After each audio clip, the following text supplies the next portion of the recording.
The night I overheard my own daughter plotting to steal the house I had bought in secret is a memory that still tightens my throat when I smell rain on brick and hear faraway traffic along Eastern Avenue. I had thought I was being careful when I closed on that little row house off Eastern Avenue, whispering prayers over the deed in the quiet of my kitchen while the smell of coffee lingered. But nothing prepared me for the sound of Alice's voice whispering to her husband that my home would soon be theirs. The shock of her entitlement and Simon's greedy chuckle made me freeze with a plastic fork still in my hand and the taste of burnt hot dog still on my tongue, and a hollow rage took root that night that would grow into something else entirely. Before I tell you what happened next, please take a moment to subscribe so that you're the first to listen to these new stories as I post them here on the channel, and click the like button to show other moms with grown-up kids that we're all in this together. If you had told me back when I was a young mother in Baltimore, saving pennies in an old soup can and rocking my only child to sleep in our rented room, that one day I would be hiding from that same child to protect my home, I would have laughed through tired eyes. But I'm getting ahead of myself, because to understand why I bought a house in secret and why my daughter believed she had the right to claim it, you need to understand the quiet way my life had been shrinking around her demands. I raised Alice on a secretary's salary after her father died when she was 12, taking on overtime in the offices downtown while learning to mend clothes by hand just to keep the lights on and make sure she never missed a field trip. Our home back then was a narrow townhouse we rented near Patterson Park, the kind of place where you could hear your neighbor's television through the walls and smell their dinner, and yet we made it ours with crochet throws and secondhand bookshelves. Alice was bright and willful, and for years I believed her stubborn streak would serve her well in a world that often chewed girls like us up and spat us out, even when her teenage arguments left me crying quietly at the kitchen table. When she married Simon, I hoped the sharp edges between us would soften. Instead, they grew, as if marriage gave her license to demand more from me while giving less, and I found myself saying yes to babysitting at odd hours and no to the things that brought me joy. Simon always smiled with perfect teeth and a softness in his voice that belied a hard glint in his eyes,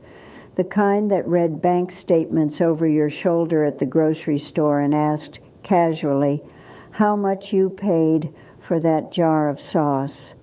They used my love for Thomas, my only grandchild, as a tether, offering me glimpses of his gummy grin in exchange for watching him overnight or lending them my car, and each time I told myself this was what family did and that my sacrifices meant something. Every holiday they would invite themselves to my place, fill their plates high, and then leave early to visit Simon's parents in the suburbs, leaving me to rinse dishes alone as the sound of a cartoon still played softly in the living room.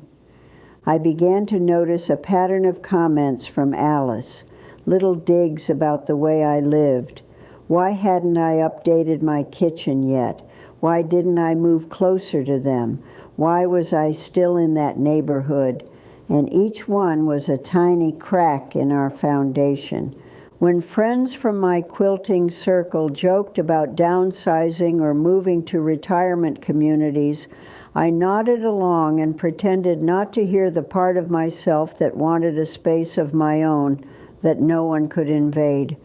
It wasn't until the winter I turned 70 that the idea of buying a house just for me took root,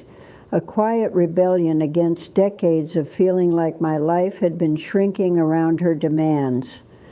I met my late husband Walter when I was 21 at the Polish festival in Fells Point, and he wooed me with a steady hand and a grin that made the world tilt, even though all he had to his name was a second-hand Ford and a belief that we could build something together. We married in 1976 in the basement of St. Casimir's with a potluck reception after, and I still remember the way my mother cried into her lace handkerchief as we danced to a scratchy recording of Always and Forever in a hall decked with crepe paper. Walter worked long hours at the Bethlehem steel plant in Sparrows Point, his hands perpetually smelling of oil and metal, while I typed invoices at a small law firm downtown and fell asleep reading cookbooks on the bus ride home, dreaming about the meals I would make when we finally saved enough for our own house. Alice came along 2 years later, a pink screaming thing that made our world brighter and our bank account tighter, and we took turns rocking her in the middle of the night while the radiator hissed and the Orioles game played softly on an AM radio. When Walter had a heart attack at 48 and died in the space of a week, my world contracted to the size of the hospital room where machines beeped and his rough hand went limp in mine. And in the wake of his funeral, I faced the reality of raising our daughter alone with a salary that barely covered rent. I remember standing at his grave that gray afternoon in Druid Ridge Cemetery and promising through chattering teeth that I would make sure Alice never had to go without, no matter what it cost me, a promise that would become both my guiding star and the chain that kept me tethered to her demands decades later. As a teenager, Alice oscillated between sweet notes left on my pillow and slammed doors that rattled our thin walls, and I chalked her mood swings up to hormones and grief, always excusing the sharp words, because how could I tell a 15-year-old that I, too, sometimes wanted to scream at the sky? Looking back, I can see that my guilt over not giving her the two-parent household I had dreamed of made me overcompensate, buying her the latest sneakers from Payless even when my own shoes had holes, letting her go on senior trips I couldn't afford because I didn't want her to feel different.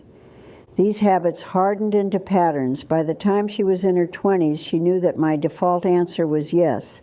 And when she met Simon, a man whose charm made me uneasy, but whose affability won her over, my yeses became their expectation. I thought that when she moved in with him, I would have space to rediscover myself. But instead, my phone rang more frequently with requests to co-sign a loan, to watch their dog, to lend a hand whenever one of their cars stalled, and each yes felt like erasing a small piece of me.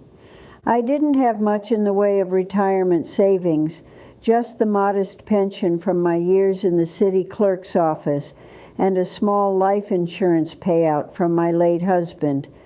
But I had been careful, cooking at home, mending my own clothes, and paying every bill on time.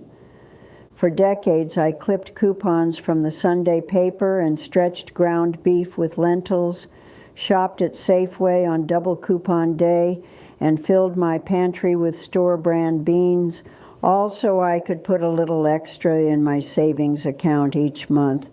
I kept my old Toyota Camry running with regular oil changes at Jiffy Lube and replaced my own air filters after watching a tutorial online, a skill I picked up when AAA took too long one winter night, and I realized I could do more than I thought. My coworkers teased me for bringing leftovers in stained Tupperware instead of ordering lunch from the food trucks outside the courthouse, but those small decisions added up, and when my pension statements arrived from Fidelity each year, I saw my sacrifices take shape. I rarely bought clothes at full price, preferring the clearance racks at JCPenney and the discount bins at Kohl's, and I mended torn seams and resewed buttons while watching Jeopardy, a habit I learned from my mother, who had lived through the Depression.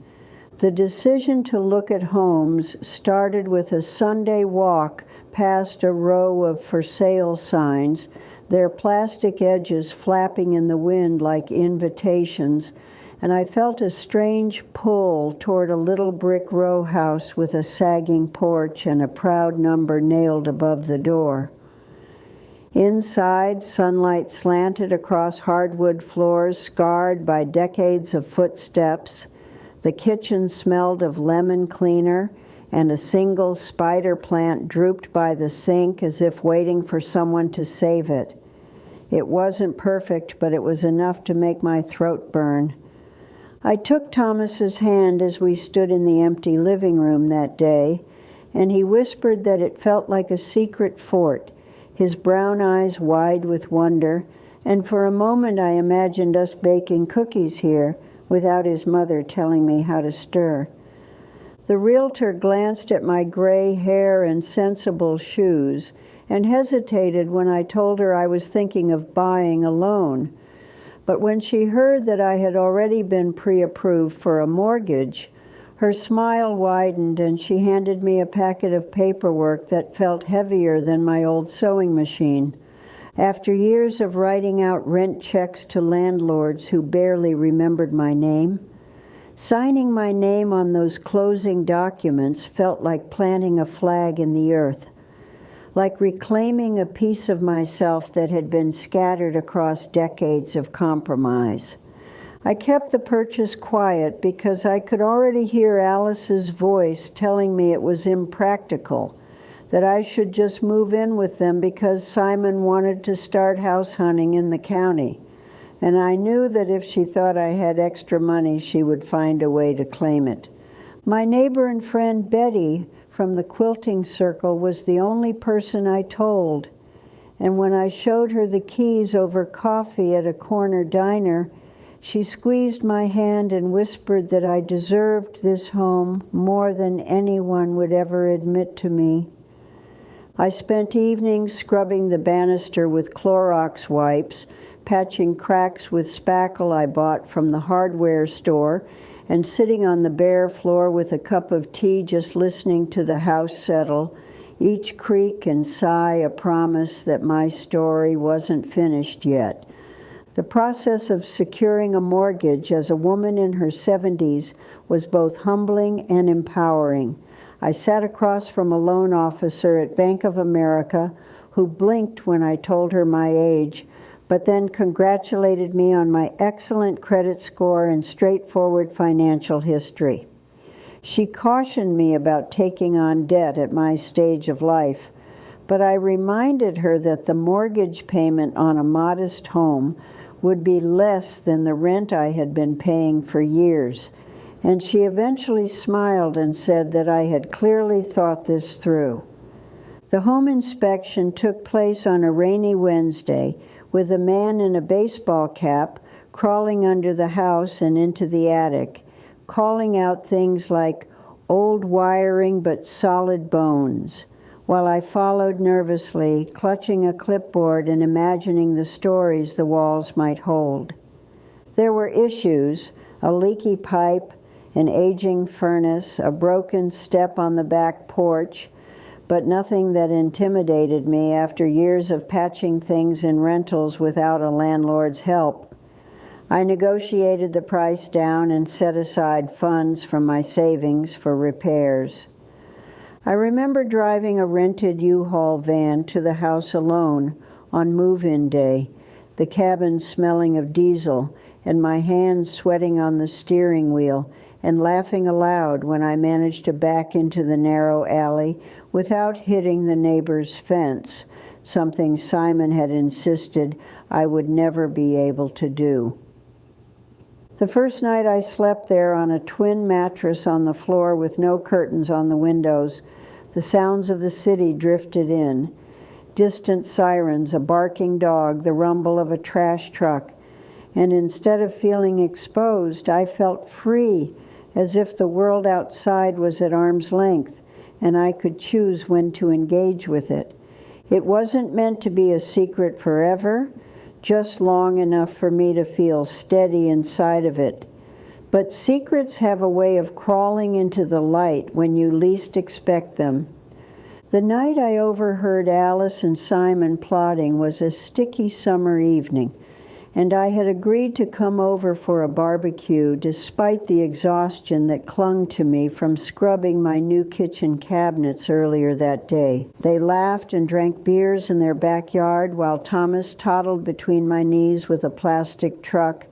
and I felt a fleeting peace as the scent of charcoal filled the air and the cicadas sang. But then I heard my own name on Simon's lips, and my blood turned cold.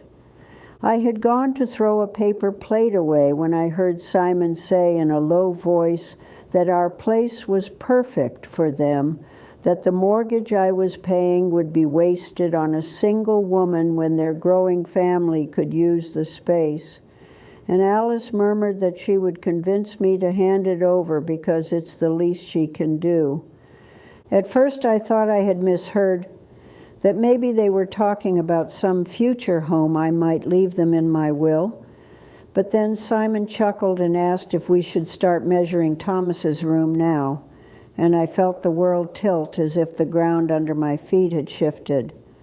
My ears burned and my hands shook, yet I stood there hidden by the corner of the house, listening to my own child outline a plan to manipulate me, to use the grandson I adored as leverage, and in that moment every sacrifice I had made felt like a debt they believed I still owed. I wanted to march right over and confront them, to scream that the house wasn't theirs to take, and that I wasn't some feeble old woman they could trick. But Thomas was at my feet, and the only thing I could do was pick him up and hold him close so he wouldn't hear his parents' greed.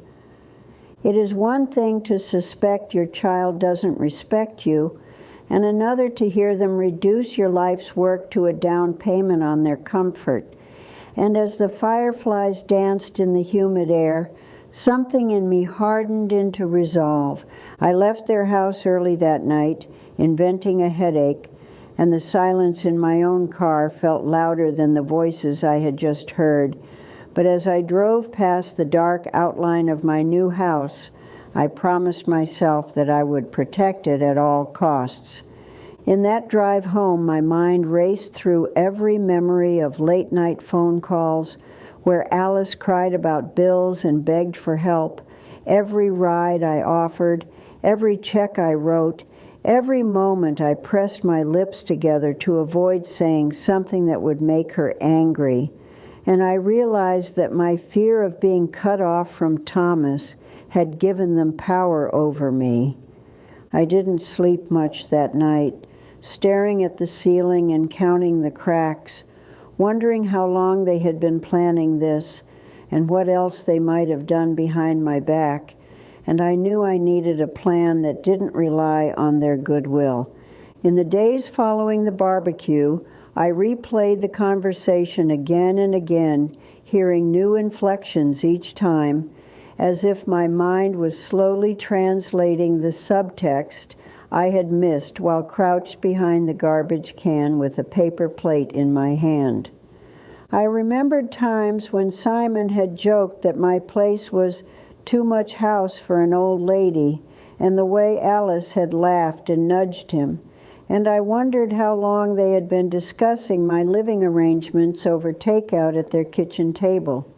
A week before the barbecue, I had casually mentioned replacing my washing machine, and Alice had asked what brand I was getting and whether I intended to buy stainless steel appliances. At the time, I thought she was making conversation, but now I saw it as reconnaissance. The next morning, after brewing coffee stronger than usual, I called Betty and asked if we could meet at the diner again because I needed to talk, and the quaver in my voice brought her there within 30 minutes. We sat in a vinyl booth while the waitress topped off our mugs, and I told Betty everything I had heard, watching her eyes narrow and her lips purse with each detail until she finally reached across the table and covered my hand with hers. Betty reminded me of the file folder she kept from when her own son tried to get her to sign over her annuity, a folder filled with photocopies, receipts, and notes that she used when she sought legal counsel, and she told me that it saved her from making a terrible mistake. Her words settled in me like a seed, and by the time I paid the bill and walked out under the faded awning, the summer heat felt less oppressive because I had a direction. Gather information, document everything, and prepare for a fight I never wanted. That afternoon, I opened a fresh notebook and wrote down every conversation I could remember where Alice mentioned money or moving, noting dates and times, and I printed out my bank statements to look for unauthorized transfers or anything that hinted at their involvement. When I sat down to go through old statements, I poured myself a glass of iced tea and turned off the television, the silence in my living room punctuated only by the hum of the refrigerator, and I realized how much I had avoided looking at my finances closely because it forced me to confront uncomfortable truths. One transaction that stood out was a $278 charge from Lowe's in early spring that I hadn't made. When I confronted Alice about it later, she brushed it off, saying she had accidentally used the wrong card and would pay me back. But she never did, and I let it slide because Thomas had a fever that week and I was more worried about him. Another charge was from a Verizon store, a monthly installment for a new smartphone that Alice had insisted I needed because my old flip phone was embarrassing, but the plan was tied to her account and gave her access to my call records, something I only discovered after Betty pointed it out. As I pieced together these little betrayals, a pattern emerged. Each time Alice pushed a boundary, she framed it as doing me a favor, a better phone, a purchase she would reimburse. But the underlying message was that my life was open to her scrutiny and use. The smell of ink and paper filled my living room as I highlighted patterns, and I realized that just 2 weeks before closing on the house, my checking account had a withdrawal that I didn't recognize, a transaction at a home improvement store that I hadn't made, but that matched the time Alice borrowed my debit card to get diapers. My heart pounded as I pieced together how they might have been testing the waters, seeing if they could make purchases on my accounts without me noticing, and I felt a cold anger at the realization that trusting them had already cost me more than I knew. Betty suggested I speak to an attorney who specialized in elder law, someone who could walk me through the steps to protect my assets and ensure that any future decisions about my home were made by me and me alone. Making that appointment felt like betraying my daughter, but the thought of losing my house to her sense of entitlement betrayed something deeper. I was done letting guilt control me, and I was ready to learn how to stand up without losing Thomas entirely. After I met with Linda, she recommended a support group for older adults dealing with difficult adult children, and I sat in a church basement one evening sipping lukewarm coffee from a styrofoam cup, listening to a man named Harold talk about his son who sold his tools without asking. The stories were varied. One woman spoke of her daughter draining her savings to fund a startup, another of a nephew who moved in temporarily and never left. And in their honesty, I found both companionship and cautionary tales that fueled my determination to be proactive rather than reactive. I also met with a social worker at the County Family Services Office who confirmed that emotional abuse and financial exploitation of seniors were sadly common, and she gave me pamphlets on resources and reminded me to document every interaction, advice that mirrored Betty's early counsel. Armed with this knowledge, I started writing down not just the transactions, but also my feelings after each encounter with Alice and Simon, noting when I felt guilt and when I felt manipulated, and those patterns helped me see my triggers and decide when to step back. Walking into the county clerk's office on a bright Tuesday morning with a folder of documents tucked under my arm felt surreal, as if I were about to take a test I hadn't studied for but knew I had to pass. The receptionist behind the plexiglass directed me to a small computer terminal where for a few dollars I could search property records, and my heart hammered as I typed my address to verify that my name was the only one on the deed. Relief washed through me when the screen showed only my signature, but it was tempered by the realization that without proactive measures, that line with my name could one day be erased by a forged signature or a coerced deed transfer. From there, I walked 2 blocks to the branch of Chase I used for my savings account, the one near the Inner Harbor where the teller always greeted me by name and asked after my knitting projects. I sat down with a banking specialist and explained that I needed to add a layer of protection to my accounts, perhaps setting alerts for withdrawals and limiting access to my debit card. And the young man leaned in with concern and helped me set up text notifications for any purchase over $50. It felt strange to speak openly with a stranger about the fear that my own daughter might drain my savings, but his kindness and professionalism made it easier. And when we were done, he handed me his card and told me not to hesitate if I noticed anything unusual. On my way home, I stopped by Home Depot to pick up a new deadbolt for the back door of my little house. Thinking of the way Simon always made jokes about how easy it was to get into old row houses,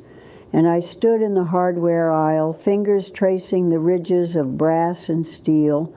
deciding that this would be my way of reclaiming control over the physical space, too. The cashier at Home Depot chatted about the weather as she rang up the deadbolt and a set of LED light bulbs, and the mundane exchange steadied me, reminding me that ordinary moments still existed, even when your world felt like it was tilting.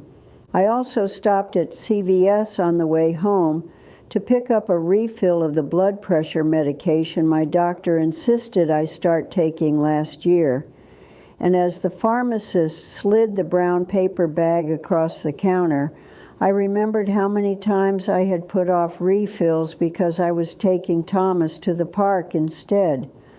Back in my kitchen, the new deadbolt gleamed against the old wood, and the text alert from Chase buzzed less than a minute after I made an online purchase, a small reassurance that I would not be blindsided again. There was the time they asked to borrow my car for a weekend trip to Ocean City and returned it with the gas tank empty and a new dent, shrugging when I pointed it out and saying that their budget was tight because daycare was expensive. There was the time Simon called me from a Walmart parking lot, saying his card had been declined for a big screen television he wanted to surprise Alice with, and could he use my card since I always talk about family needing to stick together? I refused and felt like a monster when he mentioned how excited Alice had been. There was the summer when their air conditioner broke and they moved into my 1-bedroom apartment for 2 weeks, leaving damp towels on the floor and turning the thermostat down so low that I had to wear a sweater in July. And when I suggested they chip in for the extra electric bill, Alice said I was being petty. Each incident came with a side of guilt and a reminder that Thomas would suffer if I said no, whether it was through withheld visits or whispered comments that Grandma didn't love him enough,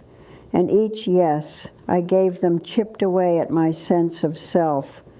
Alice noticed the shift in me almost immediately, And a week after I changed my bank settings, she called and asked why she couldn't use my debit card anymore, her tone light but edged with irritation.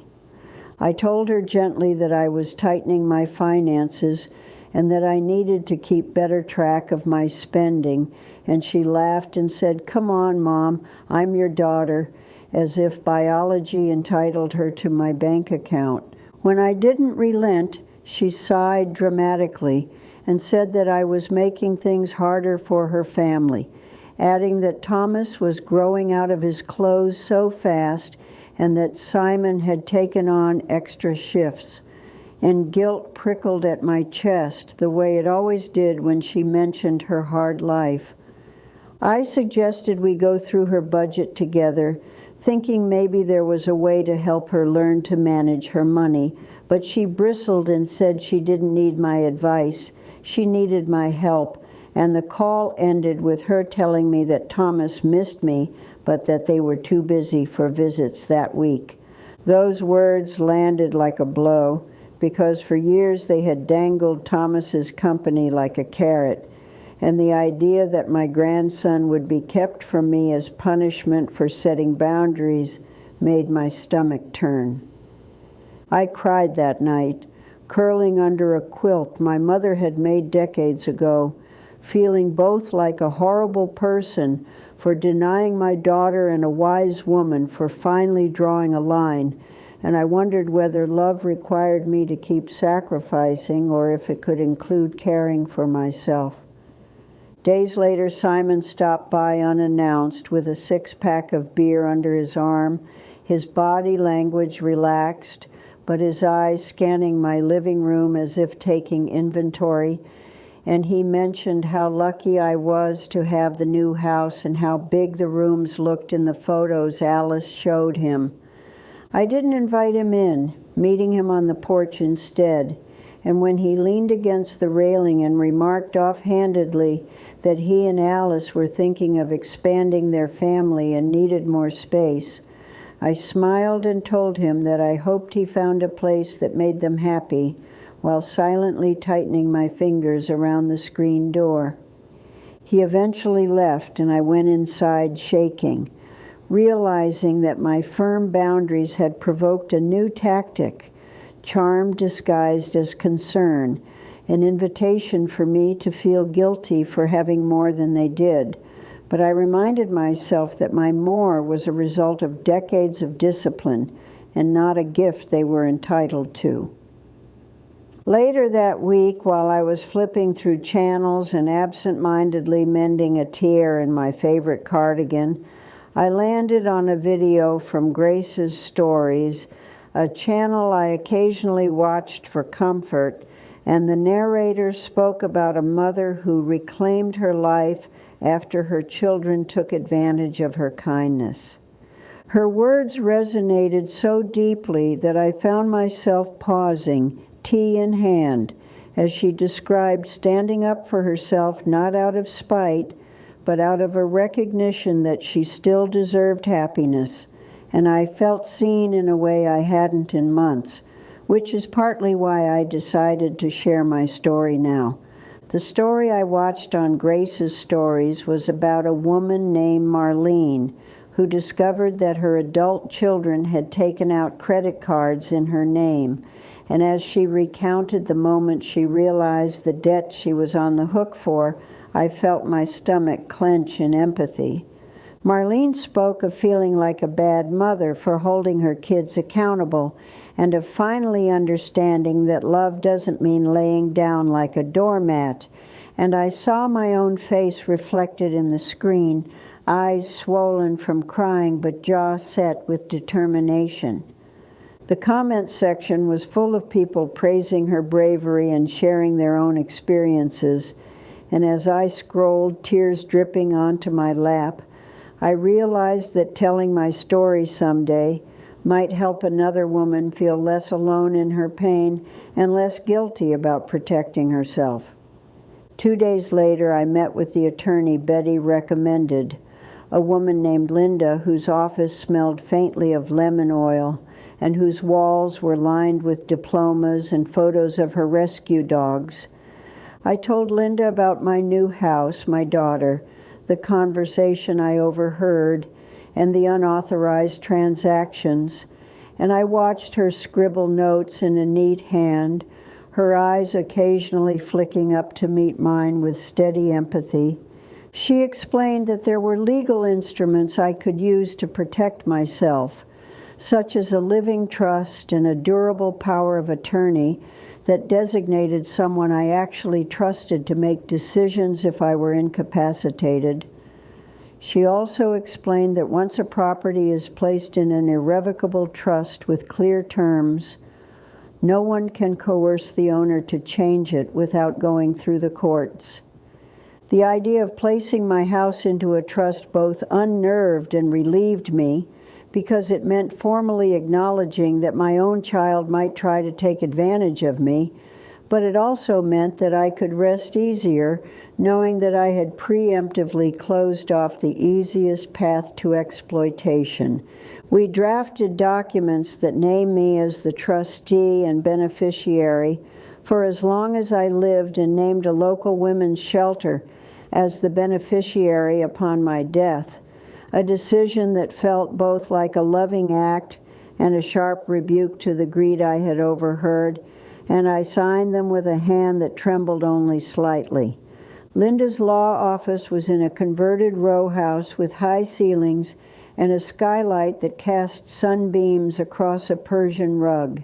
And as we reviewed options, she explained the difference between revocable and irrevocable trusts in simple terms I could understand. She told me about a case where a woman lost her home because her son had convinced her to add him to the deed just for convenience, and then he took out a second mortgage without her knowledge. Hearing that made my throat close up and my decision feel all the more urgent.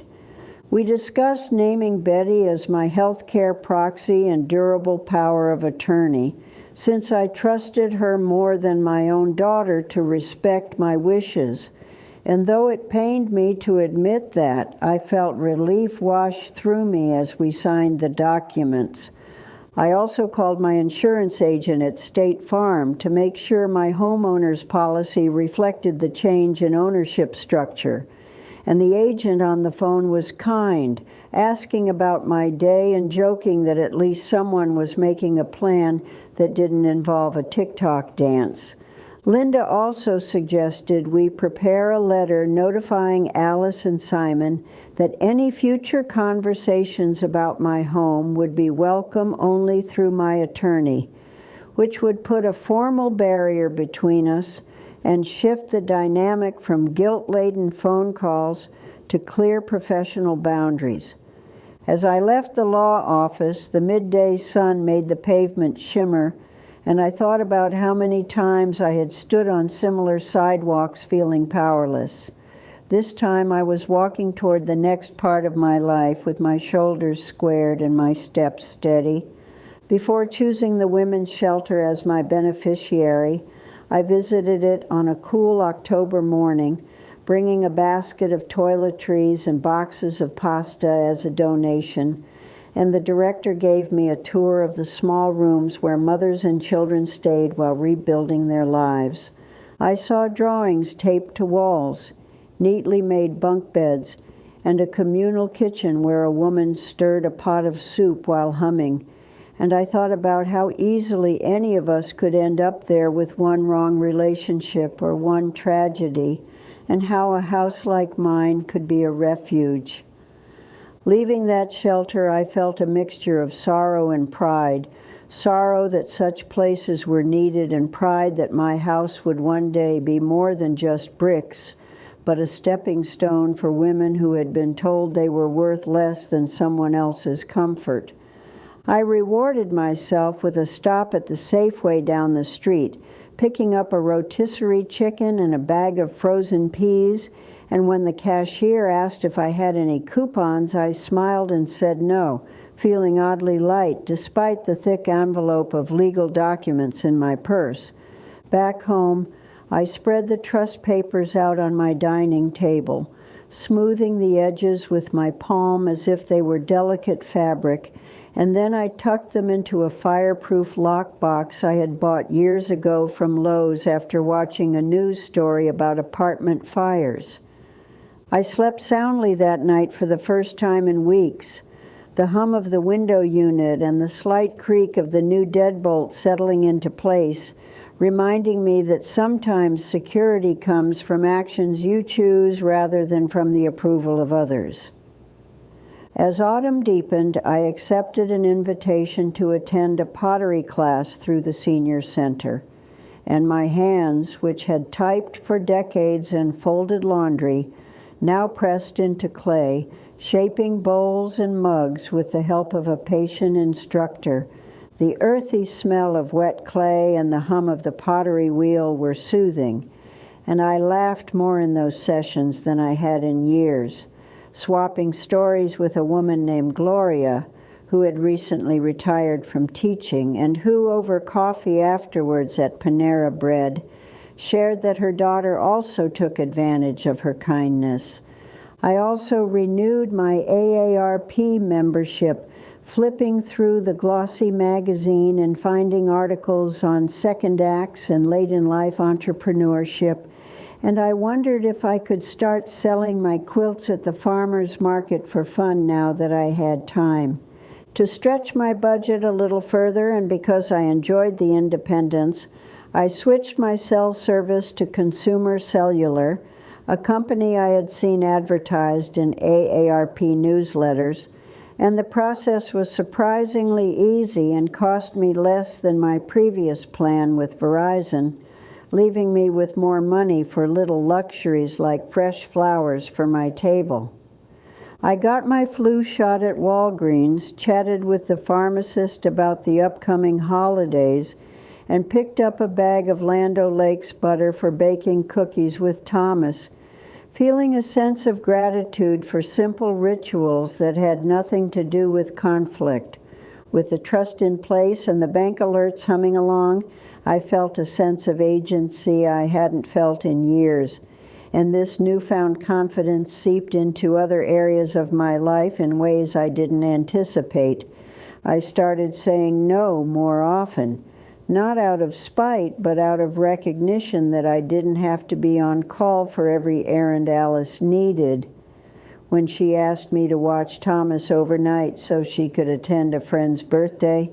I suggested she try their neighbor's teenager and watched her surprise flicker to irritation over the phone. I joined a local senior yoga class at the community center, something I had always wanted to do but never had the time, and as we stretched and breathed in unison, the instructor's voice reminding us to ground ourselves, I thought about how many years I had spent contorting myself to fit into other people's plans. One afternoon, I drove the old Lexus RX I had inherited from my late sister to the waterfront, parked by a meter, and walked along the harbor with a cup of water ice, feeling the breeze lift my hair and the sun warm my face as seagulls cried overhead. I stopped at a small boutique to browse and ended up buying a hand-painted mug, something frivolous and pretty that I might have once deemed unnecessary. And when I used it the next morning, the colors reminded me that joy could be found in small things. Around that time, I noticed that my phone buzzed less frequently with demands from Alice, and when she did call, her tone was clipped and polite. I knew she sensed the shift and was recalibrating, deciding whether to push harder or to retreat for a while. Simon, however, was not so quick to let go, and one evening as the light waned and I watered the lilies in my front yard, his pickup truck rolled to a stop at my curb, and he hopped out with a grin that didn't reach his eyes. He began talking about a business opportunity he and a friend were considering, a house-flipping venture that required capital, and he said they had looked at my house and determined that with a little work they could double its value and set me up comfortably for life. My stomach tightened, but I kept my voice even as I told him that I wasn't interested in selling, that I loved the house as it was, and that I had already placed it in a trust that benefited a charity. His face twitched for a second before he forced a laugh and said that I was being too sentimental. He hinted that if I didn't want to share my good fortune with family,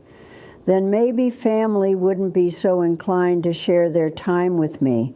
And I recognized the threat for what it was and told him calmly that I loved Thomas and that I would always welcome time with him, but I would no longer negotiate for it. Simon left in a huff, tires squealing slightly as he pulled away, and I watched him go with my heart beating fast, but my hands steady, because I knew I had just passed another test of my resolve. One afternoon, a week after Simon's failed business pitch, I received a thick envelope from the county courthouse stamped with a notice of a guardianship hearing filed by my daughter, and for a moment the room spun as I read her petition claiming that I was no longer capable of managing my finances. Her filing included allegations that I had been forgetting to pay bills and that I was being coerced by outside influences, a veiled reference to Betty and Linda. And though I wanted to wail, I took a deep breath and called Linda, who assured me we would fight this. We gathered evidence, bank statements showing timely payments, a note from my doctor attesting to my mental sharpness, and testimony from Betty about my independence. And at the hearing, the judge looked me in the eye, asked me simple questions about my finances and daily life, and dismissed Alice's petition as unfounded. Walking out of that courtroom, I felt a mixture of sorrow and liberation.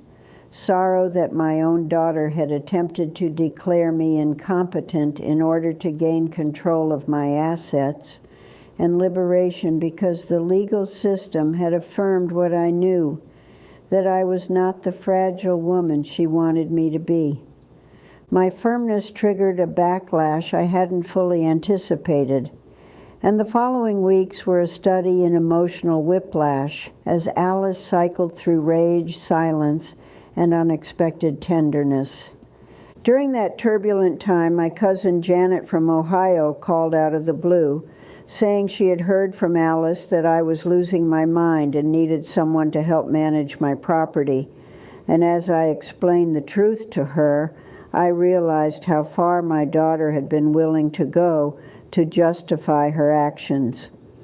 Even my pastor gently asked if I was sure about my decisions,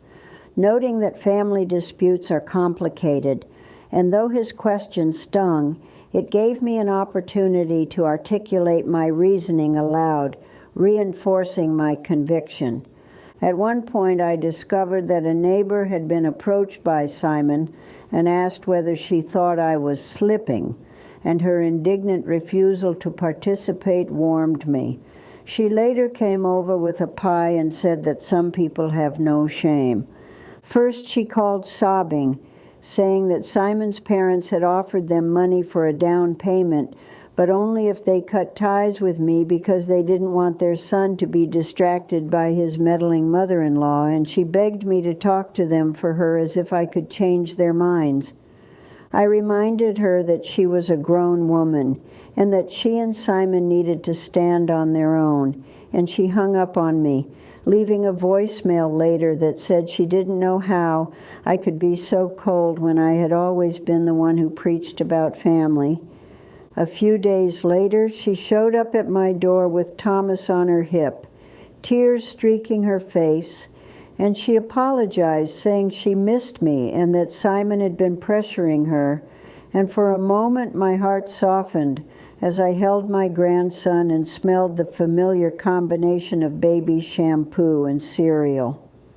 We spent the afternoon playing with toy cars on my living room rug, laughing as Thomas made up stories, and there was a flicker of the bond we once had. But as evening approached, Alice's apology morphed into a story about how stressed she was and how a little financial help could ease their tension, and I realized the visit had been yet another ploy. When I told her I couldn't give them money, she stiffened and said that Simon had told her this would happen, that I cared more about a house than about my own family, and she left abruptly, forgetting a small stuffed rabbit that Thomas loved. I stood in the doorway holding the rabbit, the fading sunlight casting long shadows across my porch, feeling both grief and relief, because every act of manipulation she tried only hardened my decision to stick to my plan. In moments like those, I questioned whether I was being too harsh, but then I would find another suspicious withdrawal on an old statement, or recall the look of calculation on Simon's face, and I knew that my boundaries were the only things keeping me from being swallowed whole. The lawyer, Linda, reminded me that manipulative people often ramp up their tactics when they realize they're losing control, and she urged me not to break, promising that the storm would pass and that I had put enough legal barriers in place to weather it. Still, the loneliness weighed on me, and I found myself wandering the aisles of Kohl's one afternoon, touching soft sweaters and listening to the hum of fluorescent lights, just to be around other people without being pulled in 1,000 directions. At the checkout, a friendly cashier chatted about her own grandchildren, and as we swapped small stories, I felt a swell of connection to another person who understood the pull between love and self-preservation, and I realized that my life was slowly expanding beyond the narrow lane my daughter had kept me in. Autumn painted the leaves in Patterson Park crimson and gold by the time I decided to confront Alice and Simon formally, not with raised voices, but with facts and boundaries articulated across a kitchen table, like the one where I had balanced budgets while she did homework years ago. I invited them over for dinner on a Sunday, letting them know ahead of time that I had something serious to discuss. I roasted chicken, mashed potatoes, and made a salad from the last of the season's tomatoes, wanting to set a tone of care even as I prepared to deliver hard words. When they arrived, the air was thick with unspoken tension, and I could see Simon scanning the rooms as if mentally measuring wall lengths, while Alice kept glancing at Thomas, who was already reaching for the toy rabbit he had left behind weeks earlier.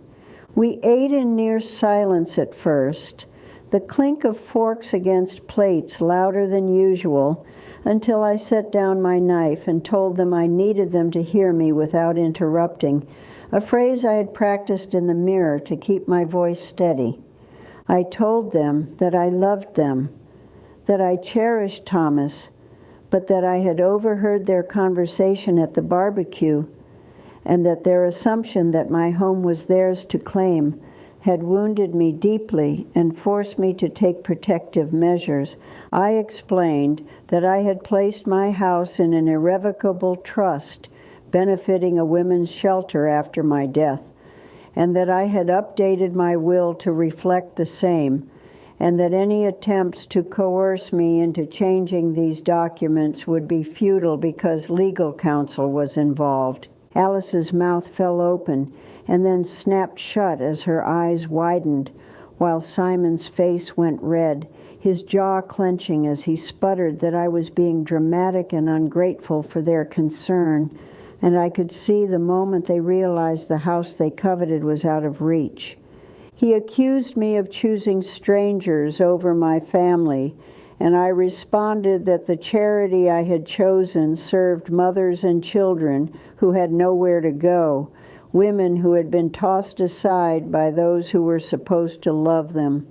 and that felt like poetic justice to me. Alice burst into tears, saying that I was punishing her for being honest about wanting a better life for her son, and I felt a pang of guilt, but I held my ground, telling her that wanting a better life for your child did not entitle you to take someone else's without asking. I also handed them the letter Linda had prepared, the one that stated any further discussion about my property would go through my attorney, and I watched Simon's eyes flick across the legal letterhead before he threw it down like it was burning his fingers. Thomas sensed the tension and crawled into my lap, his small hand patting my cheek,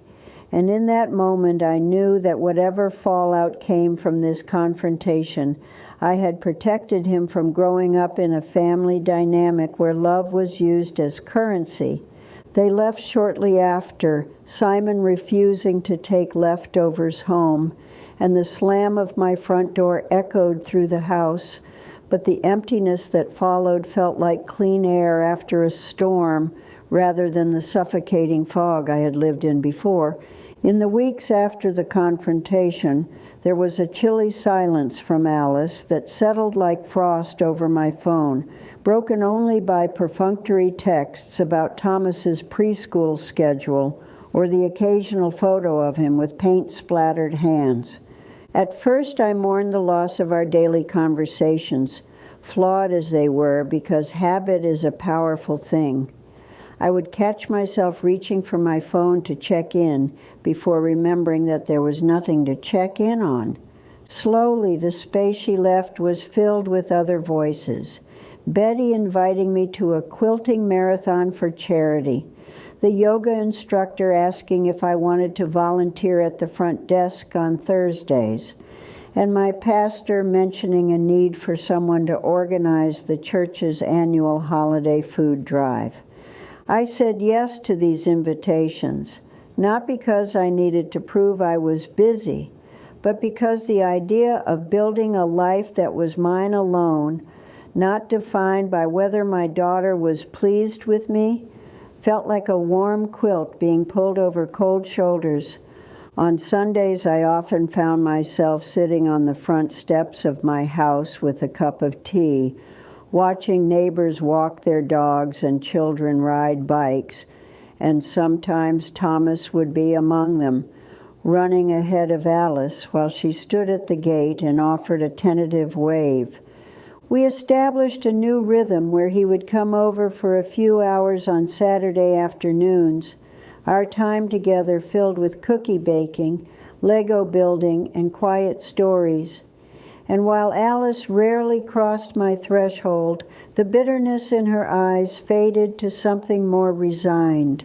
Simon occasionally glared from the driver's seat when he dropped Thomas off, but he never mentioned the house again, perhaps because he realized I would never waver, or because he had found another target for his ambitions, and I didn't bother to find out which. I continued receiving text alerts from Chase, never again seeing unauthorized purchases, and the trust documents remained in my lockbox, a tangible reminder of the hard decision I had made and the freedom it afforded me. Months later, at a holiday luncheon for seniors at the community center, a woman I barely knew turned to me and said that she had heard about a lady who put her house in a trust to spite her greedy children, and asked if it was true. And I laughed softly, knowing how stories travel and warp. I told her that I believed in protecting what you worked for and in teaching people how to treat you. And she nodded as if I had said something profound, which made me smile because it was something I had only just learned at 71. There are nights when I still feel the sting of betrayal, when I remember the little girl who used to run to me with scraped knees and a heart full of trust,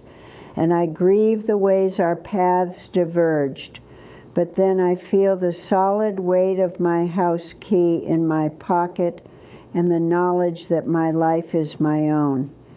If you're listening to this and find yourself in a similar position, know that boundaries are not punishments, but acts of love, for yourself and in their own way, for the people you refuse to enable. I never expected to become the kind of woman who would take such drastic measures, but life has a way of teaching you that the lines you draw can either trap you or free you, and I chose freedom. There were nights when my mind wandered to what my life would be like if I had caved, if I had signed the deed over in a moment of weakness, and I would imagine myself relegated to a back bedroom in my own house,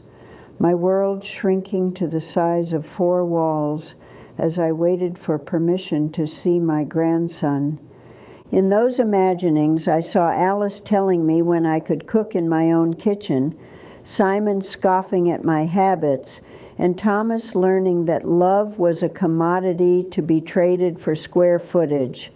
and a chill would run through me at the thought. I realized that by saying no, I had not just saved a house, I had saved the version of myself who still woke up early to watch the sunrise over the harbor, the woman who carried her husband's memory in a ring that had never left her finger, and the grandmother who wanted to teach Thomas that boundaries are a form of love. When the first snow fell, dusting the steps of my porch, I sat inside with a mug of cocoa, the sound of the heater clicking to life, and I wrote a long letter to my younger self, telling her that it was okay to choose herself someday, that sacrifice and love were not synonyms, and I slid the letter into my journal for some future reader to find. By winter, the legal battles and confrontations had taken their toll on my health, and my doctor at Johns Hopkins gently suggested I consider therapy to process the stress, an idea I had once dismissed but now embraced. I found a counselor through my AARP network who specialized in older adults, and in her office with its calming blue walls and soft lamplight, I said aloud for the first time that I felt betrayed by the person I had sacrificed most for, and she nodded and said that grieving expectations is a form of mourning.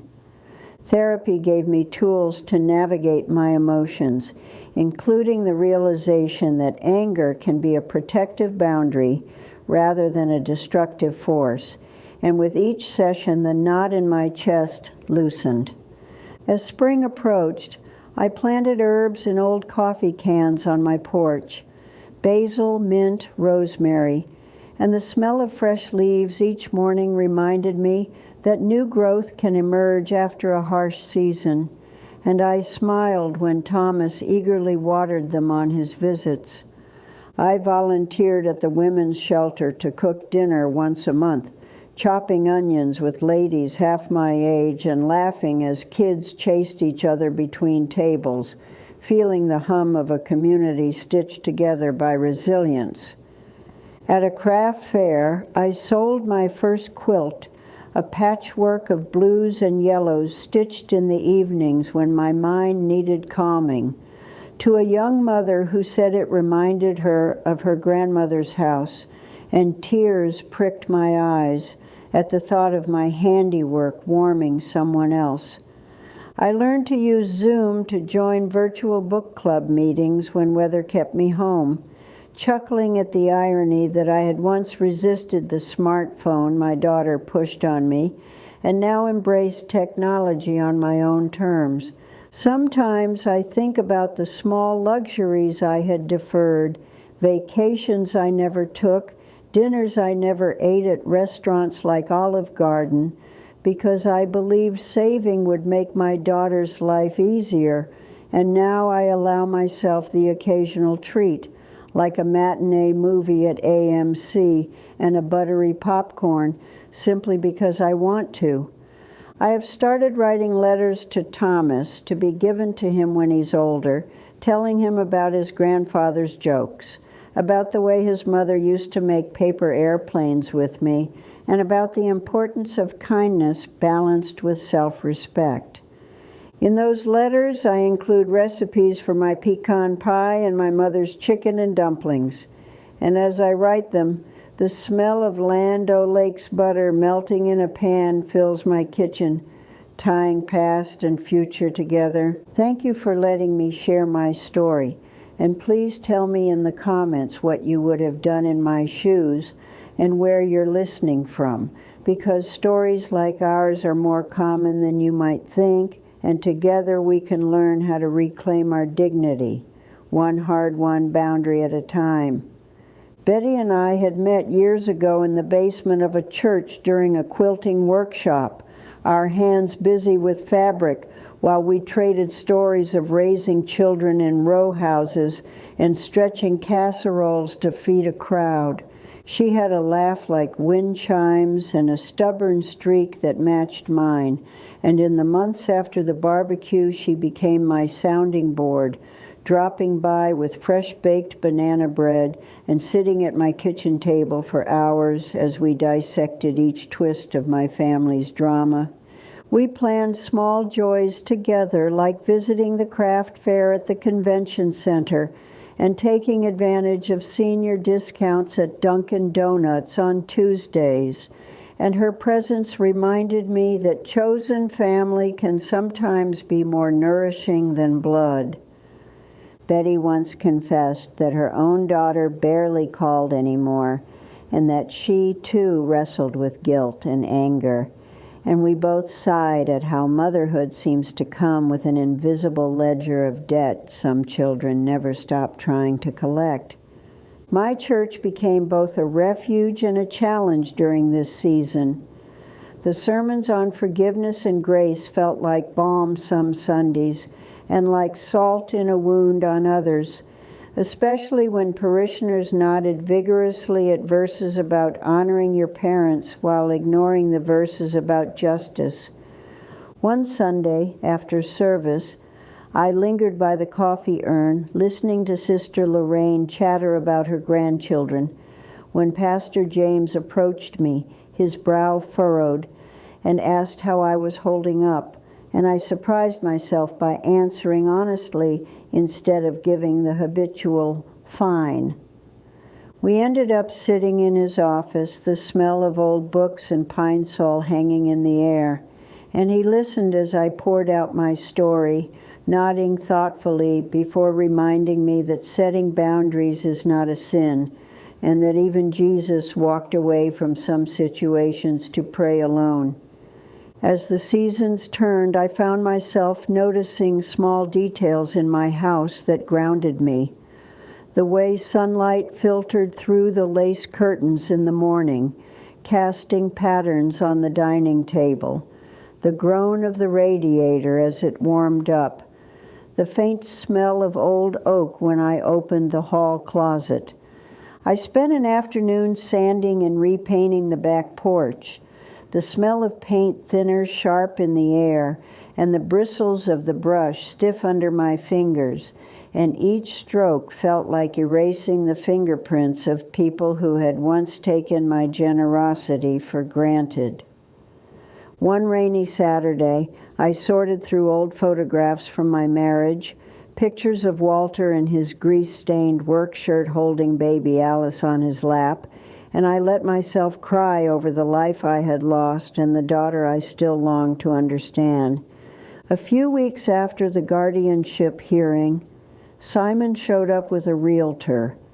a man with slicked back hair and a clipboard, and they stood on my sidewalk pointing at my house, discussing potential loud enough for me to hear through the window.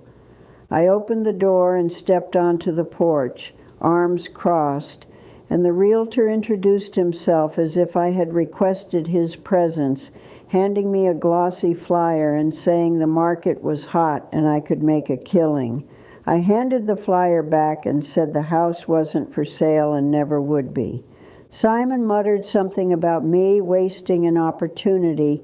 and the realtor's smile faltered, and I watched them walk away, their heads bent together, a reminder that greed seldom rests after its first defeat. Volunteering at the shelter opened my eyes to stories far more painful than my own.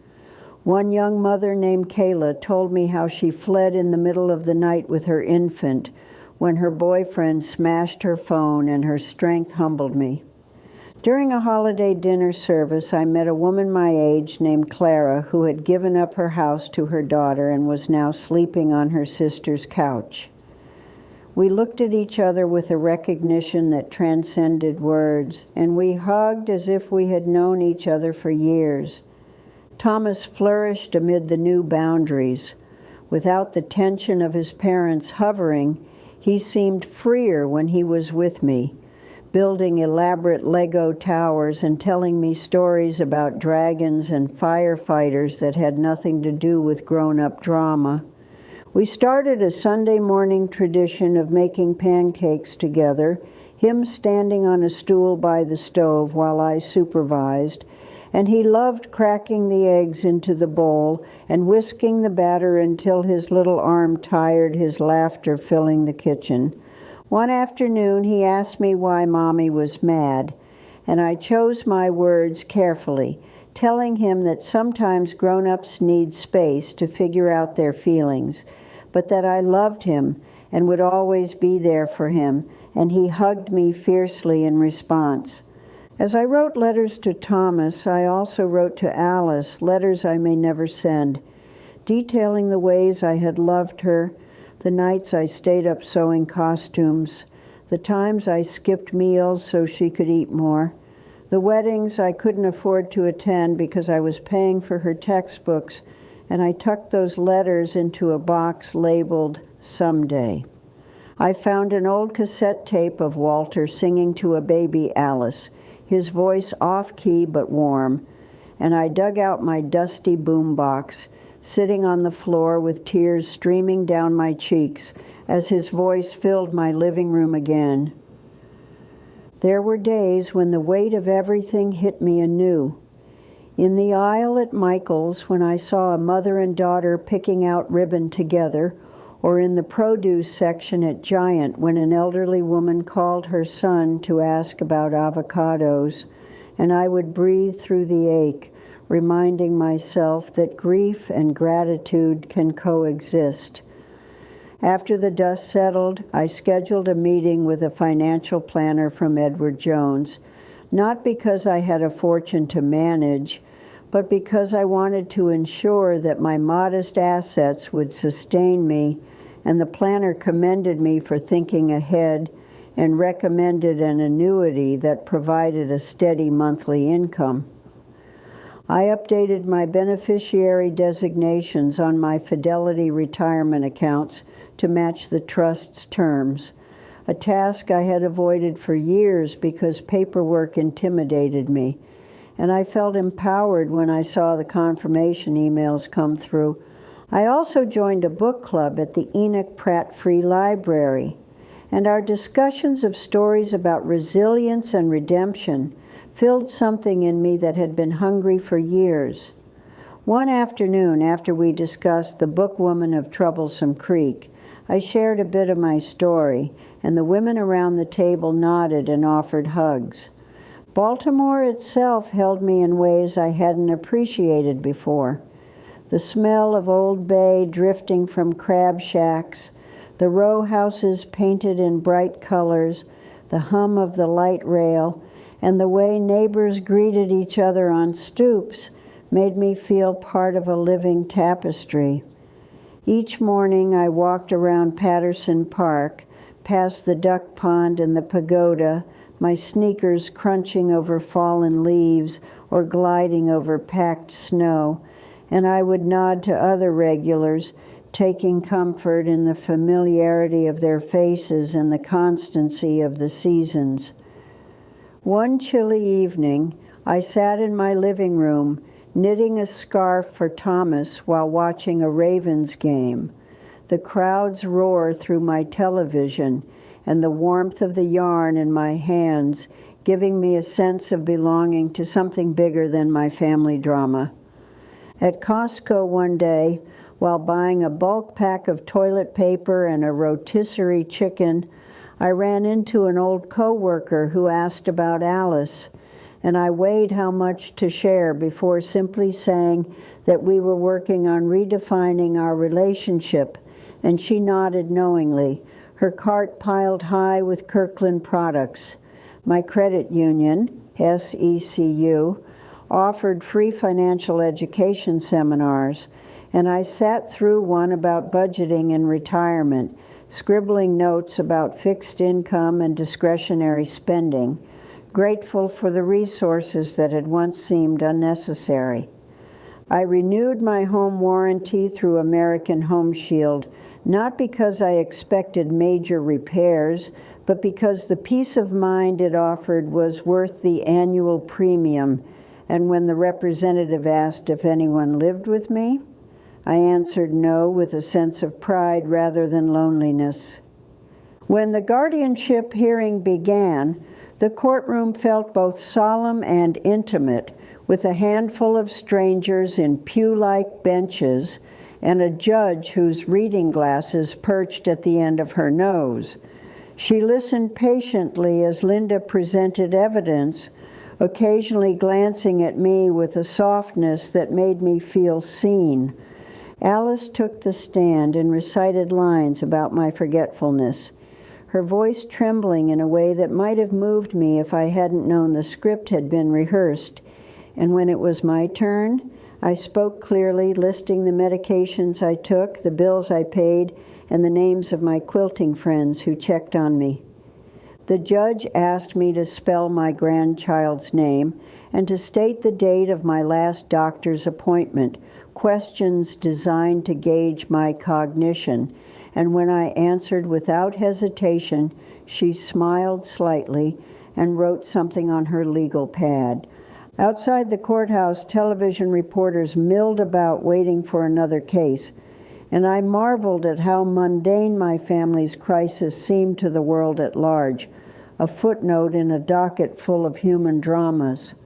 In the weeks that followed, I became more attuned to the ways elders are sidelined.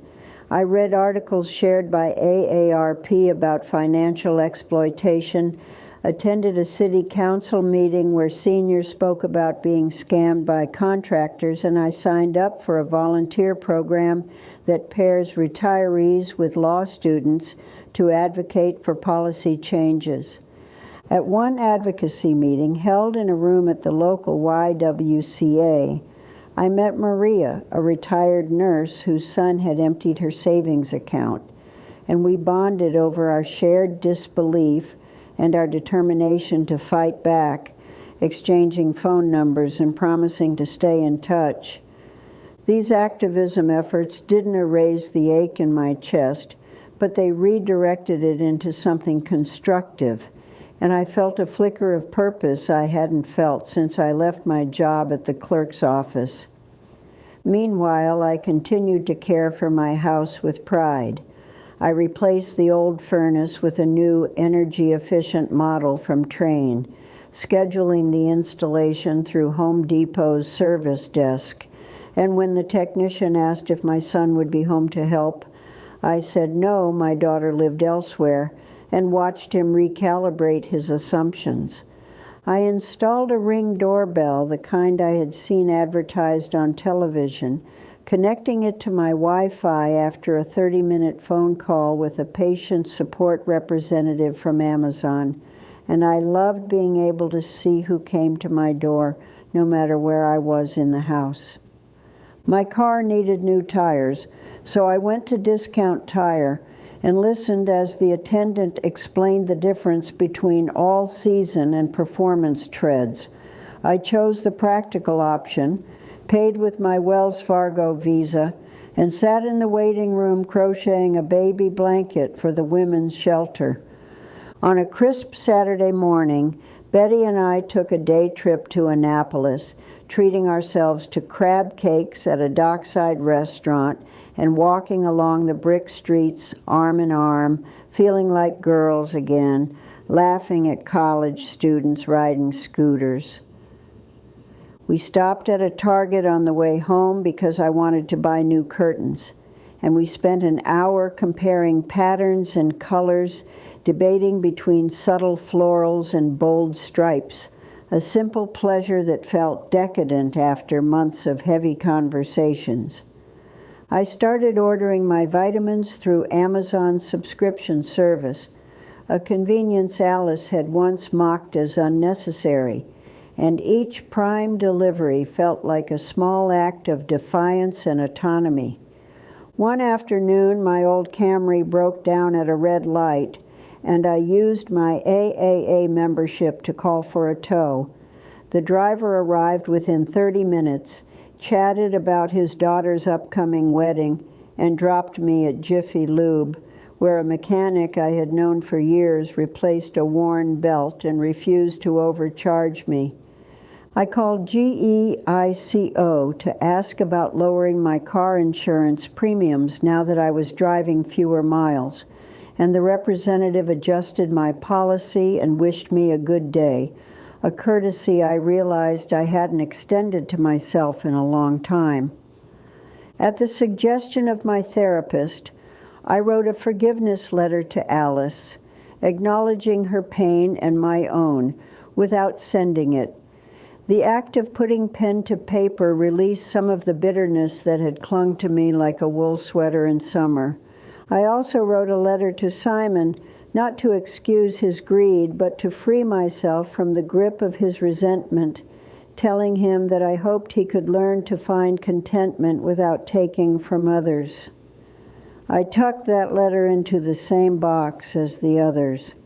Midway through spring, I decided to take a solo trip to the Eastern Shore, booking a modest motel room through a travel site, and I spent 3 days walking along the beach, collecting shells, watching the sunrise over the Chesapeake Bay, and eating crab soup at a diner filled with locals.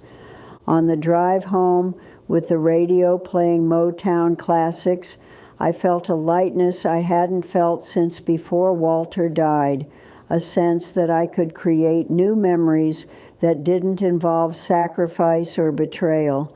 Back in Baltimore, I joined a gardening club and learned how to cultivate roses. The first time a bud opened into a full bloom on my front walkway, I beamed like a child, and neighbors complimented the splash of color. At Michael's, I signed up for a painting class and discovered that I could mix colors with the same ease I mix spices in my kitchen. My first landscape of the Inner Harbor was clumsy, but hanging it on my wall reminded me that perfection is overrated. I began to treat myself to small luxuries, a latte from Starbucks after my therapy sessions, a pair of comfortable sneakers from DSW that made my walks more enjoyable, and a scented candle from Bath and Body Works that filled my living room with the scent of vanilla. I started listening to audiobooks on Audible, choosing stories about strong women rebuilding their lives, and I smiled when I realized I preferred listening through the wireless earbuds Simon had mocked as overpriced when I bought them with my own money. During one of my volunteer shifts at the shelter, I organized a clothing drive, partnering with local businesses like Kohl's and Target, and we collected racks of gently used coats and shoes, watching mothers pick items with tears of relief in their eyes. I attended a seminar at the library on digital literacy for seniors, where a young librarian patiently taught us how to recognize phishing emails and avoid scams. I thought about how Simon and Alice had been their own kind of scam and vowed never to fall victim again. On a quiet afternoon, I rearranged the furniture in my living room, placing the couch facing the window so I could watch the sunset more easily, and in doing so, I realized how simple shifts in perspective can change the way you experience the same space. I treated Thomas to his first baseball game at Camden Yards, buying him a tiny Orioles cap and explaining the rules as best I could. And when the crowd sang, "Take me out to the ball game," he sang along loudly, his little voice rising above the thousands. On the drive home from the game, he fell asleep in his car seat, clutching a foam finger, and I glanced at his peaceful face in the rearview mirror, thankful that our bond remained intact despite the tempest swirling around us. I subscribed to a monthly flower delivery from Books, delighting in the fresh arrangements that brightened my dining table and reminded me that beauty can be delivered right to your door if you allow it. As my story circulated online, thanks to channels like Grace's Stories, other women reached out to me through social media, sharing their own tales of betrayal and revenge, and the sense of community that formed around our shared experiences felt like a quilt stitched together from scraps of pain and resilience. At a Wednesday afternoon Bible study at St. Matthew's Church, the pastor asked me to speak about the parable of the prodigal son, and I surprised myself by weaving my own story into the lesson, describing how forgiveness does not mean tolerating mistreatment, causing several women to wipe tears as they whispered that they had never thought of boundaries as biblical before. One Saturday, a fellow volunteer at the shelter invited me to attend an AARP advocacy training session at City Hall, and I found myself making phone calls to state legislators about guardianship reform alongside retirees, teachers, and veterans, bonding over our shared frustration with a system that can be exploited by unscrupulous family members. During that session, an older gentleman named Robert confided that his own daughter had tried to force him into assisted living to sell his house,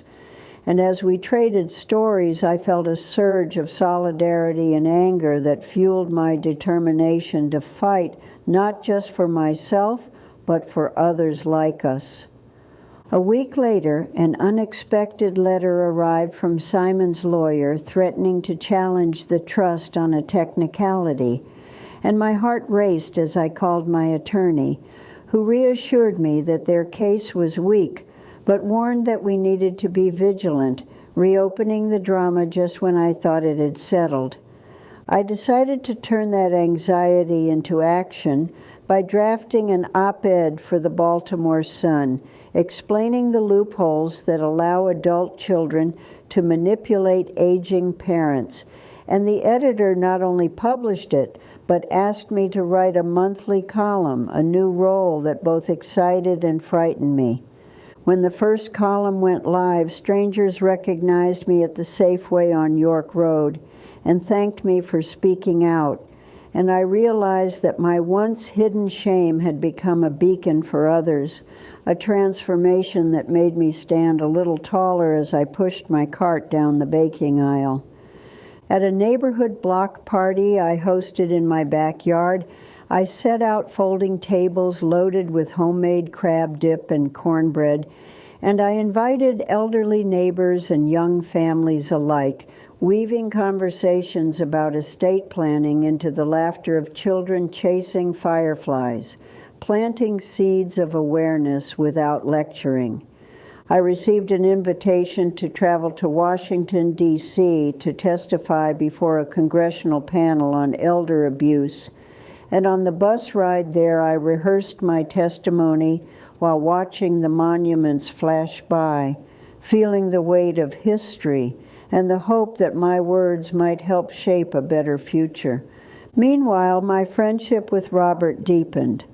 We went together to the farmers' market on Saturdays,